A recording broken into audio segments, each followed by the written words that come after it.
Hello दोस्तों, welcome back. आपका स्वागत है आपके अपने चैनल हिंदी दीपशिखा पर। तो दोस्तों, आज हम जो है पाठ्यक्रम में लगी हुई वाचस्पति पाठक संपादक की महादेवी वर्मा की कुछ कविताओं को पढ़ेंगे। उससे पहले जो है हम महादेवी वर्मा के जीवन परिचय के बारे में थोड़ा सा देख लेते हैं। तो चलिए दोस्तों, शुरू करते हैं।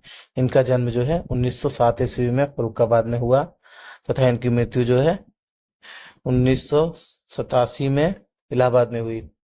महादेव वर्मा को आधुनिक युग की मीरा तथा हिंदी के विशाल मंदिर की वीणा पाणी कहा जाता है। तो चलिए दोस्तों, ये आप दोनों को याद रखना है, काफी महत्वपूर्ण है।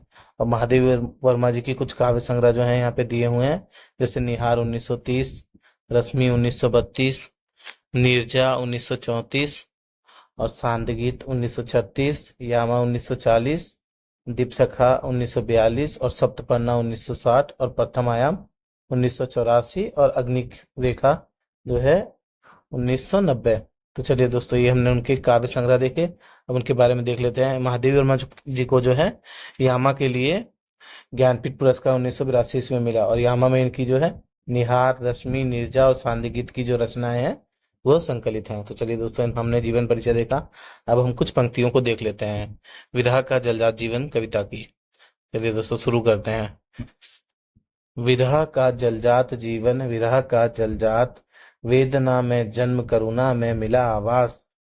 अश्रु चुनता दिवस इसका, अश्रु गिनती रात, जीवन विरह का जलजात। चलिए दोस्तों, हम ये जो इन पंक्तियों का जो है व्याख्या देख लेते हैं। प्रस्तुत पंक्ति में जो महादेवी वर्मा जी जो है जीवन जो है इसे कमल के विरहजन्य पीड़ा से उत्पन्न बताती हैं।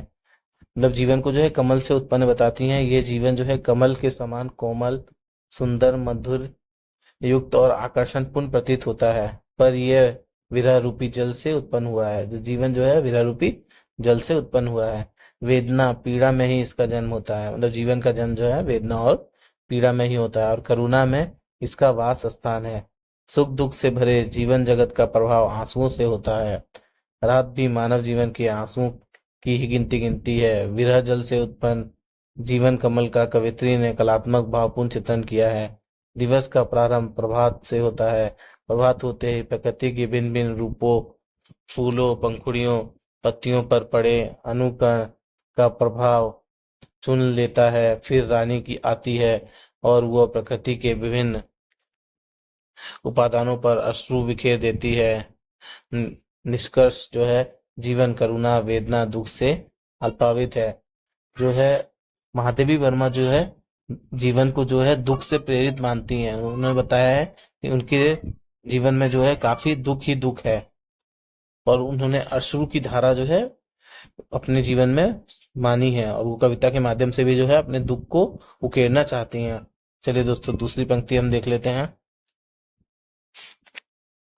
आंसुओं का कोस उर, दृग अश्रु की टकसाल, तरल जलकण से बने घन सा क्षणिक मृदुगात। जीवन विरह का जलजात, अश्रु से मधुकण लुटाता आग यहाँ मधुमास। अश्रु ही की हाट बन आती करुण बरसात। जीवन विरह का जलजात। दोस्तों, इन प्रस्तुत पंक्तियों में जो है कवित्री कहती हैं कि मनुष्य का हृदय जो है भावनाओं और अनुभूतियों का केंद्र है, इसलिए हृदय ही आंसुओं का अक्षय खजाना है। मतलब हमारा जो हृदय है, हमारा जो मन है, वो आंसुओं का खजाना है। आंसुओं की टकसाल बताया है। हृदय की घनीभूत आंसू बनकर आंखों से उमड़ती है। क्षणभंगुर नश्वर कोमल कांत शरीर प्रभावशील जल कणों से निर्मित बादलों के समान है। बादल कोमल सरस होते हैं, उनमें बिजली कड़कती है। बिजली बादल के संघर्ष से जलकण बरसते हैं। दिल की संवेदना पीड़ा आंसू बनकर जो है आंखों से निष्कृत होती है, यानी निकलती है। वसंत ऋतु में मकरंद के कण लुटाती हुई समस्त सौंदर्य आकर्षण सुगंध के साथ आती है, किंतु उसके जीवन भी आंसू और करुणा से भरा हुआ है। करुणा से व्याप्त होकर सुहावनी वर्षा ऋतु आती है और समस्त वातावरण जो है उसके आंसुओं से जो है को आंसुओं में व्याप्त हो जाता है। वो आंसुओं का बाजार बनकर आती है। सभी इस आकर्षण को समेट लेना चाहते हैं। सुंदर, सुहावनी, आकर्षक होते हुए भी वह करुणा का ही प्रतिरूप है। करुणा से विगल विलग नहीं होती।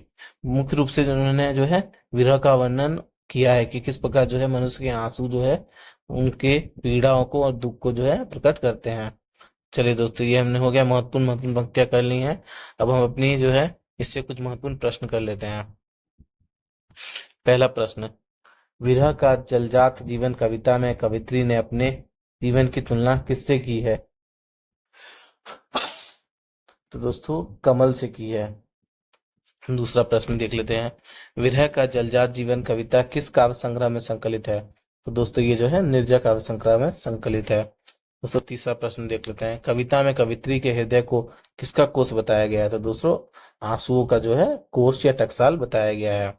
दोस्तों चौथा प्रश्न देख लेते हैं, कवित्री के अनुसार उनका विस्तार किस में हुआ है? तो दोस्तों उनका विस्तार जो है करुणा में हुआ है, करुणा में, दुख में उनका विस्तार हुआ है। तो दोस्तों 5 नंबर प्रश्न देखते हैं, नीरजा का प्रकाशन वर्ष क्या है? तो दोस्तों नीरजा का प्रकाशन वर्ष जो है 1934 ईस्वी है। ये हमने कवित्री परिचय में भी देखा था। चलिए दोस्तों, अब जो है हम मधुर मधुर मेरे दीपक जल, इनकी कुछ प्रमुख पंक्तियों के बारे में देख लेते हैं। चलिए दोस्तों पंक्तियां पढ़ लेते हैं।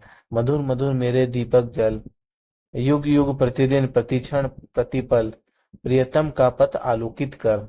ये जो प्रस्तुत पंक्तियों के माध्यम से कवित्री महादेवी वर्मा जो है कुछ बताती हैं कि अपने ईश्वर पर अपार विश्वास और श्रद्धा रखो।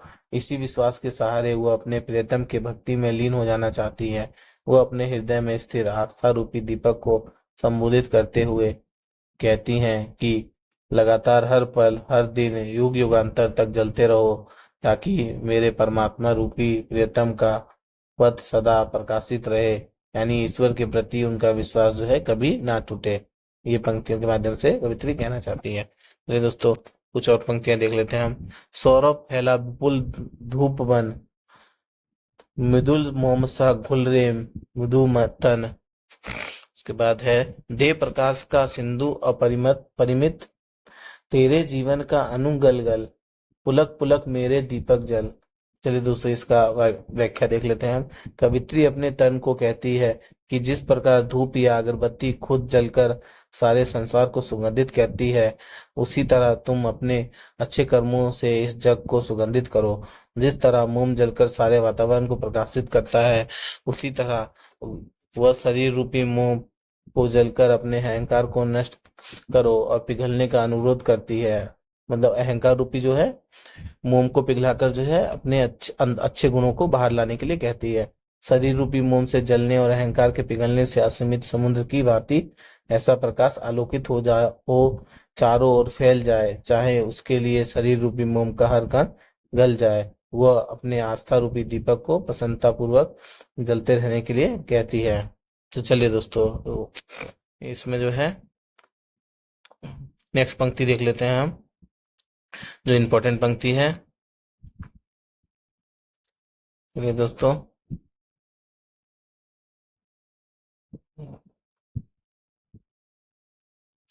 ये दोस्तों काफी इम्पोर्टेंट पंक्ति है। तुम असीम तेरा प्रकाश चिर, खेले खेलेंगे नव खेल निरंतर, तम के अनु अनु में विद्युत सा, अमिट चित्र अंकित करता चल, सरल सरल मेरे दीपक जल। चलिए दोस्तों इसका जो है हम व्याख्या देख लेते हैं। जो प्रस्तुत जो पंक्ति दी हुई है इसमें महादेवी वर्मा जी कहती हैं कि एक असीम दिव्य सत्ता जो ईश्वर प्रेम चेतना या आत्मा हो सकती है से गहराई से संवाद करती है और कहती है, तू असीम है, तेरा प्रकाश अनंत है, वह कभी नहीं रुकता, वह निरंतर नए नए रूपों में सृष्टि के प्रकट होता है। तेरे इस प्रकाश में नई सृजनात्मकता, नए अनुभव और नए जीवन खेल समाये हुए हैं। चलिए दोस्तों इसमें जो है वो नए जो है ईश्वर की सत्ता को जो है असीम बताते हुए नए नए चीजों का समावेश इसमें करती है, नए अनुभव का, नए सृजनात्मकता का जो है समावेश करती है। वो कहती हैं कि तेरा ये प्रकाश अंधकार के कण कण में प्रवेश करता है और वहां बिजली की तरह तेरा तेज स्पष्ट और स्थायी छवि अंकित कर देता है। यानी तू अज्ञान, पीड़ा और भ्रम को मिटाकर उस चेतना और जागरण को भरता है। तो चलिए दोस्तों इसमें जो है वो जागृत होने के लिए कहती हैं और कहती हैं कि मैं चाहती हूँ कि मेरे भीतर का दीपक जो है, जो प्रेम है, विश्वास है, आत्मा की लौ है, वो जो है जलती रहे। तू सहजता से उसे जलाए रखे। वह दीपक सरल भाव से बिना किसी प्रयास के सदा जलता रहे। मतलब मनुष्य के अंदर की जो प्रेम भाव, विश्वास, ये सारी जो लौ है, इसे जो है हमेशा ईश्वर जलाए रखे, ऐसा महादेवी जी कहते हैं। चलिए दोस्तों, कुछ प्रमुख पंक्तियां हमने देखी, अब इसके जो है हम कुछ अभ्यास प्रश्न कर लेते हैं। मधुर मधुर मेरे दीपक जल, कविता में दीपक किसका प्रतीक है? तो दोस्तों इसमें दीपक जो है ईश्वर का प्रतीक है।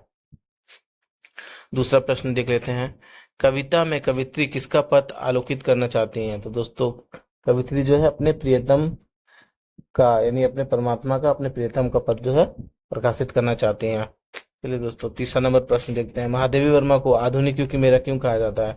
दोस्तों जिस तरह जो है मीराबाई ने जो है विरह और प्रेम के ऊपर जो है अपनी सारे काव्यों की रचना की है और अपना विरह और प्रेम को जो है जिया है, उसी तरह महादेवी वर्मा का भी कुछ कुछ जो है जीवन उनसे ही मिलता जुलता है और उन्होंने भी प्रेम और विरह के ऊपर जो है काव्यों की रचना की है, इसलिए इन्हें जो है आधुनिक युग की मीरा कहा जाता है। चलिए दोस्तों, हम 4 नंबर प्रश्न देखते हैं, मधुर मधुर मेरे दीपक जल किस काव्य संग्रह में संकलित है? दोस्तों ये जो है ये भी नीरजा में संकलित है। तो दोस्तों 5 नंबर प्रश्न देख लेते हैं, कवित्री दीपक से क्या आग्रह कर रही है? तो दोस्तों कवित्री दीपक से जो है लगातार मन में जलते हुए रहने के लिए आग्रह करती है और प्रेम विश्वास की लौ जो है जलाए रखने के लिए कहती है। चलिए दोस्तों, ये जो है आंसर की दिया हुआ है, इसे आप जो है देख लीजिएगा। दोस्तों हमारे जो है सारे नोट्स तैयार हैं, आप लोग चाहें तो हमें इस नंबर पर जो है पीडीएफ नोट्स प्राप्त करने के लिए जो है व्हाट्सअप कर सकते हैं। आपको पीडीएफ नोट्स जो है प्रोवाइड करा दिया जाएगा और आप लोग एग्जाम जो है नज़दीक आते जा रहा है, आप लोग अपनी तैयारी में जुटे रहें और सारे नोट्स जो है आपको मिलने के बाद आप लोग उसे बार बार जो है अभ्यास करें, पढ़ें और ये सारे प्रश्नों को जो है प्रैक्टिस करें। तो चलिए दोस्तों, अगर आपको हमारा चैनल अच्छा लगता है तो कृपया करके हमें लाइक, शेयर एंड सब्सक्राइब कीजिए। धन्यवाद।